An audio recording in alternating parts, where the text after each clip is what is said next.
ಪ್ರಜ್ವಲ್ ರೇವಣ್ಣ ವಿರುದ್ಧದ ಅತ್ಯಾಚಾರ ಹಾಗೂ ಲೈಂಗಿಕ ದೌರ್ಜನ್ಯ ಪ್ರಕರಣ. ಹಾಸನದಲ್ಲಿ ಪೆನ್ ಡ್ರೈವ್ ಹಂಚಿಕೆಯಿಂದ ಈವರೆಗೆ ಏನೇನಾಯಿತು?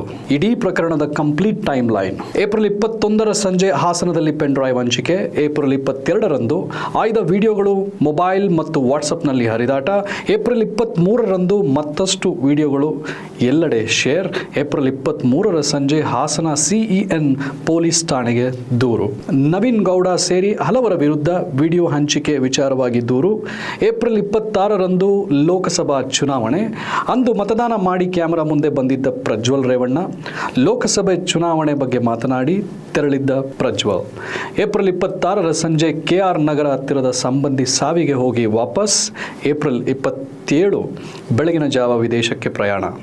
ಬೆಂಗಳೂರಿನಿಂದ ಜರ್ಮನಿಗೆ ತೆರಳಿದ್ದ ಪ್ರಜ್ವಲ್ ರೇವಣ್ಣ ಏಪ್ರಿಲ್ 27ರ ಸಂಜೆ ಅಶ್ಲೀಲ ವಿಡಿಯೋ ಹಾಗೂ ಪೆನ್ ಡ್ರೈವ್ ತನಿಖೆಗೆ ಎಸ್ಐಟಿ ರಚನೆ. ಸಿಎಂ ಸಿದ್ದರಾಮಯ್ಯ ಅವರಿಂದ ಎಸ್ಐಟಿ ರಚನೆಗೆ ಆದೇಶ. ಎಡಿಜಿಪಿ ಬಿಕೆ ಸಿಂಗ್, ಎಸ್ಪಿಗಳಾದ ಸೀಮಾ ಲಾಟ್ಕರ್ ಮತ್ತು ಸುಮನಾ ಡಿ ಪೆನ್ನೆಕರ್ ನೇತೃತ್ವದಲ್ಲಿ ಎಸ್ಐಟಿ ರಚನೆ. ಏಪ್ರಿಲ್ 28ರಂದು ಮೊದಲ ಪ್ರಕರಣ ದಾಖಲು. ಹೊಳೆನರಸೀಪುರ ಟೌನ್ನಲ್ಲಿ ದಾಖಲಾದ ಕೇಸ್. ಮಾಜಿ ಸಚಿವ ರೇವಣ್ಣ ಹಾಗೂ ಪ್ರಜ್ವಲ್ ರೇವಣ್ಣ ವಿರುದ್ಧದ ಪ್ರಕರಣ ದಾಖಲು. ಮಹಿಳೆ ಮೇಲೆ ಲೈಂಗಿಕ ದೌರ್ಜನ್ಯ ಎಸಗಿ ಬೆದರಿಕೆ ಹಾಕಿದ ಆರೋಪ. ಹೊಳೆನರಸೀಪುರ ಟೌನ್ ಪೊಲೀಸ್ ಠಾಣೆಯಲ್ಲಿ ರೇವಣ್ಣ ಹಾಗೂ ಪ್ರಜ್ವಲ್ ವಿರುದ್ಧ ಎಫ್ಐಆರ್ ದಾಖಲು. ಏಪ್ರಿಲ್ 28 ಹೊಳೆನರಸೀಪುರ ಪ್ರಕರಣ ಎಸ್ಐಟಿಗೆ ಪಡೆದು ತನಿಖೆ.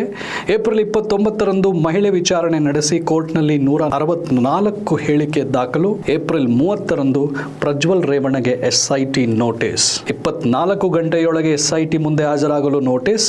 ಮೇ 1ರಂದು ಎಸ್ಐಟಿಗೆ ಪ್ರಜ್ವಲ್ ರೇವಣ್ಣ ಪತ್ರ. 1 ವಾರ ಕಾಲಾವಕಾಶ ಕೋರಿ ಪ್ರಜ್ವಲ್ ಪತ್ರ. ವಕೀಲರ ಮೂಲಕ ಎಸ್ಐಟಿಗೆ ಪತ್ರ ಬರೆದು ಕಾಲಾವಕಾಶವನ್ನ ಕೋರಿದ್ರು. ಆದರೆ ಕಾಲಾವಕಾಶ ನೀಡದೆ ಕೂಡಲೇ ಹಾಜರಾಗುವಂತೆ ಎಸ್ಐಟಿ ಸೂಚನೆ.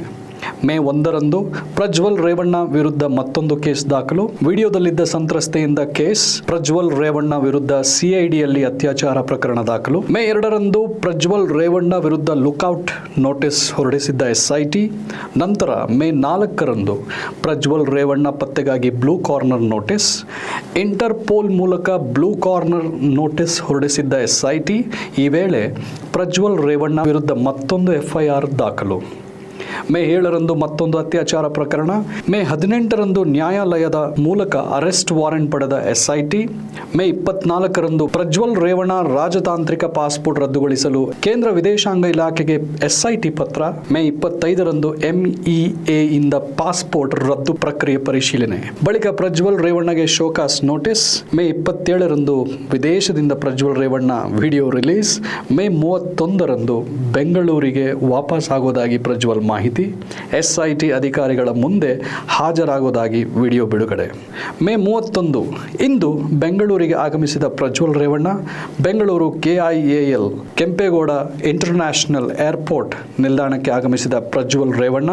ಲುಕ್ಔಟ್ ನೋಟಿಸ್ ವಾರೆಂಟ್ ಇದ್ದಿದ್ದರಿಂದ ಏರ್ಪೋರ್ಟ್ನಲ್ಲೇ ಪ್ರಜ್ವಲ್ ರೇವಣ್ಣ ಬಂಧನ. ಸದ್ಯ ಸಿಐಡಿಯಲ್ಲಿ ಎಸ್ಐಟಿ ಅಧಿಕಾರಿಗಳಿಂದ ಪ್ರಜ್ವಲ್ ರೇವಣ್ಣ ವಿಚಾರಣೆ. 3 ಪ್ರಕರಣಗಳ ಸಂಬಂಧ ಎಸ್ಐಟಿ ವಿಚಾರಣೆ. ಲೈಂಗಿಕ ದೌರ್ಜನ್ಯ ಹಾಗೂ 2 ಅತ್ಯಾಚಾರ ಪ್ರಕರಣ ಸಂಬಂಧ ವಿಚಾರಣೆ.